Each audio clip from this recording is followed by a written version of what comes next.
Here we go. Back here.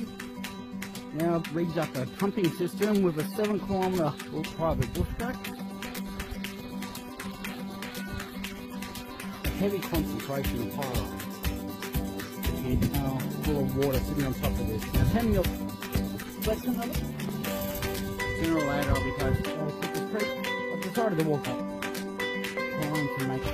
This is the Dusty Cook. G'day guys, the Dusty Cook here. So I haven't been able to post for a couple of days, as you know. I've been getting busy and acquainted with my new kitchen. So today I thought I'd take you all on a bit of a bush walk, show you a bit of the area, show you my little walking track of a night time. So here we go.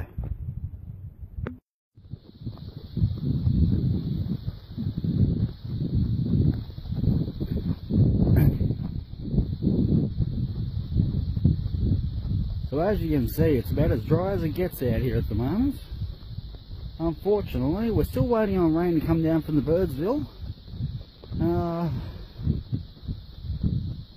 As you can see right here, things can change pretty fast around here. This is a flood level from 2010. Our most recent flood out here was in 2016, and the Inaminka Hotel was isolated for over 6 weeks.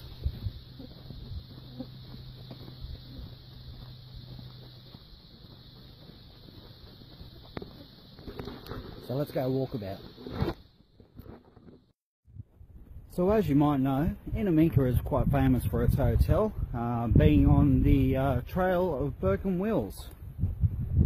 But what you may not know,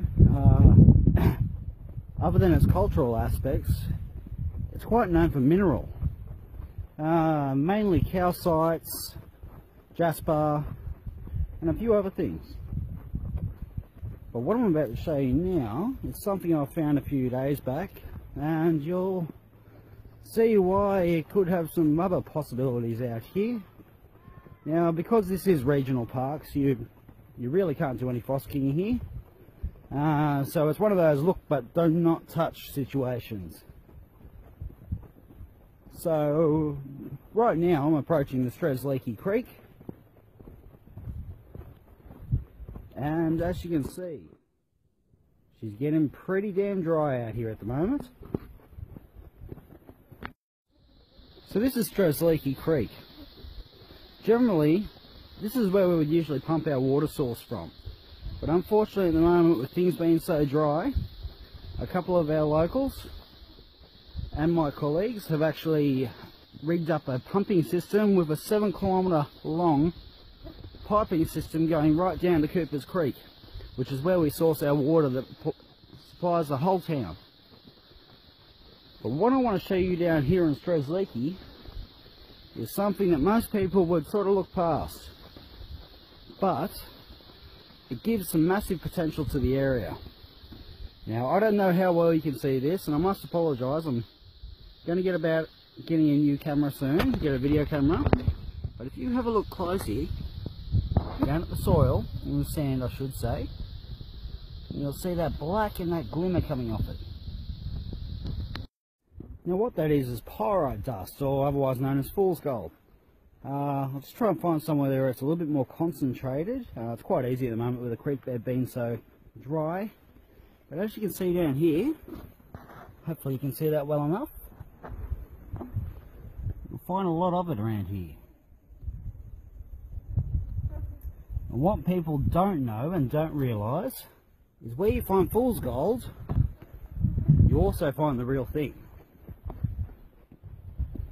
Now, unfortunately, being now a permanent resident of Inaminka, I'm not permitted to fossick here. However, you can only imagine the prospecting.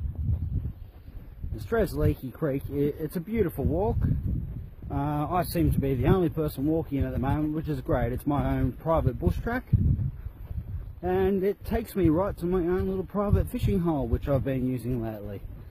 So at the mouth of Strzelecki, you actually link on to Coopers Creek, where I've recently found my first blue claw crayfish out here, and I'm waiting for the hopeful water to come down from Birdsville and bring some more crayfish and fish with it. Now what you want to look for when you're actually out looking for gold in these sort of areas though, is any of these sort of areas where you'll see heavy rock. Because of the densities and weights of gold and precious gemstones, you will always find them in any areas where they can be caught underneath large rocks or anything that might catch it. Because of its different density, it will settle to the bottom, so you'll have this fine sand on top, and below, if you were to dig it up, eventually if you've done some panning, that is where you would find your gold. Now as you can see there, you can see a concentration of stones as it is. Now a lot of this is quartz, broken down jasper, pyrite, but also it's where you'll find things like opalites, calcites. I've even been lucky enough to find a couple of dendrites around here. So let's continue on.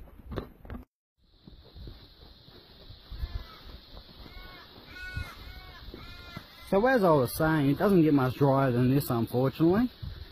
It's a bit sad for the town and a bit sad for the visitors at the moment, but bit by bit it won't take long, and as you can see by the walls of this creek, when it starts flowing, it's going to do a lot more than flow. Now as I was saying before about the pyrite, because of its density levels and the weight of it, you'll find it in areas where it can get caught up and buried underneath the sand. So as you can see here, we have a lot of tree roots. So because of which, if you see down here, you'll see quite a heavy concentration of pyrite. So what that would mean is, if I was to be fossicking right now, this would be a perfect spot to do a bit of panning and hopefully find some good specimens. Now I must say, when I was growing up as a kid, you know, I was born in 1986. From what I know, it was one of the years of the Peace Treaty, actually. The International Peace Treaty. But what you will notice is a whole heap of little black bastards flying around my head right now. I sort of feel like I'm in a bit of a Star Wars movie myself. It's like TIE fighters flying around my head everywhere. So as you can see, I've got my good old trusty fly net on, because when it comes down to it, there's nothing worse than coughing up a fly. Okay, so I'm now approaching the mouth of Strzelecki, where it merges onto Coopers Creek, my little private fishing hole at the moment. Now, I have a tendency to walk off track a little bit here because I don't like people to see where I go, because when it comes down to it, a lot of the time I've been laying crayfish traps, and I'm not giving away my spot. So, let's take a look. So this is the mouth of Strzelecki. Now as you can see, you can already see where the last remnants of the water have been. What I have been doing lately, I don't know how well you can see this, but you'll see the line in the sand. Now I've actually been making water markers lately, because as I said, we're expecting our water coming down from Birdsville.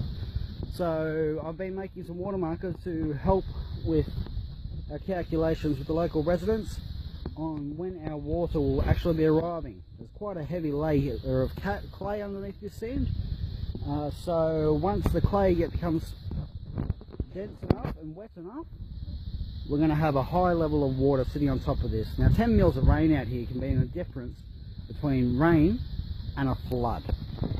So let's take a look. Now there's nothing like getting a little bit of dusty.